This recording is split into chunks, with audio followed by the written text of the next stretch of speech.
Hey everybody, thank you so much for joining me in this third video out of 4 weeks for my school project where I'm studying the American Civil Rights Movement and particularly looking at how faith communities, faith leaders, people of faith had an impact in this famous movement that we remember particularly in this month of February. One of the things that I learned that most surprised me during my course this past semester was about Dr. King going to Chicago.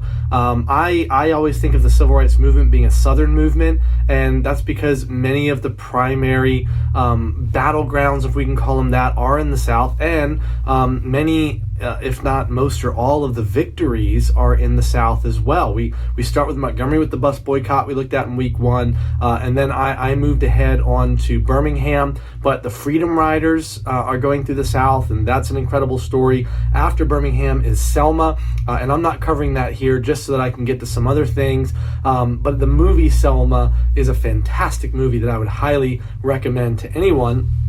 But I learned that Dr. King went up to Chicago. He essentially said, we're seeing progress in the South. I think he felt like dominoes would fall, that progress is starting to happen in various places. And I think he felt that, hey, it's time now to make sure that the North is getting on board with this. And I rather believe he expected the North to quickly jump on board.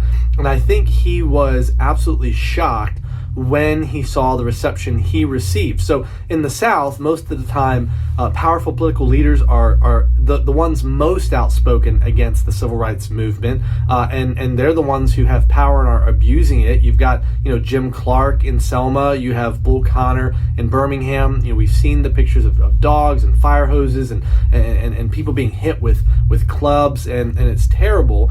But when he goes to Chicago, the mayor greets him at the airport and drives him around and says, hey, we're glad you're here. We're for this. And I think King may have been hopeful that could lead to better results. But King moves into the slums of Chicago. He wants to show these are conditions that Black Americans are living in. They're paying more for these conditions than your average white family is paying for much better housing. And so he's starting to work on getting rid of slums and ghettos. And King organizes just a couple events, and I got to watch some of the video of King and the SCLC leading a march in Chicago, and I tell you, it's probably the most disturbing footage I had to watch this semester. The dogs and the fire hoses on kids, that's horrific.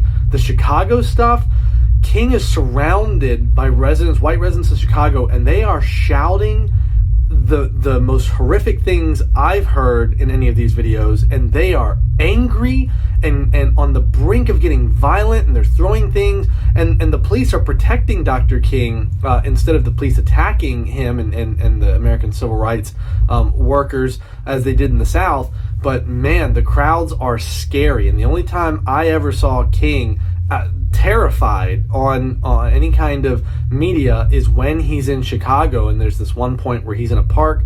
He is cut off from the rest of kind of the march, and there's he and a few people, and the police are surrounded by a mob, an angry mob, and you hear this loud explosion, and King almost crumples to the ground, and I think he thought he was shot, and it's really surprising to me that it was in the North that King lost maybe some composure, some hope momentarily as he is seeking to advance civil rights outside of the South, which is primarily what he has known. And it's after this that King's writing really changes in tone. I got to read a lot of what King wrote and said, look at transcripts on interviews that he was part of, and his tone really goes from this hopeful, like the arc of the universe is long, but it bends towards justice, and God is going to bring that, and justice will roll down like rivers. It's really hopeful, and then by the time he gets to Chicago, he's pretty worried. He starts to warn America what's going to happen, that we're in danger of losing our souls at this point. And coming out of Chicago is when he's going to make a pretty heavy modification onto what he's doing. I think this is some personal opinion on my part from studying. I think Dr. King realized when he got to Chicago, this is always going to be a black versus white issue.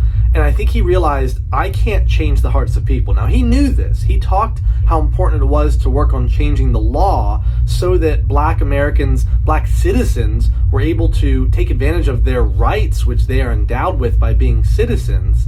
But Dr. King also understood that the law can't force hearts to change. So he would say, the law can stop you from lynching me, but the law can't force you to love me. And this is where a lot of his preaching, because he did still lots of preaching during this time. He's still relying on the gospel. He would say, until we are willing to consider ourselves obliged to unenforceable obligations to one another, nothing's going to change, right? So if the law says that I'm not allowed to discriminate against someone who is black, that's a good step, he would say. But he would also say that the unenforceable obligation of, no, I need to see them as my brother and my sister. I need to love them. He said that's what's going to make the true and real difference. And he readily understood that we need the Spirit of God to do that. And so he preached this, and he called on fellow Christian ministers, white Christian ministers, to preach this in white churches, believing that that's where this divide should be able to see a uniting, that the church should be able to lead the way, that the rest of society should follow.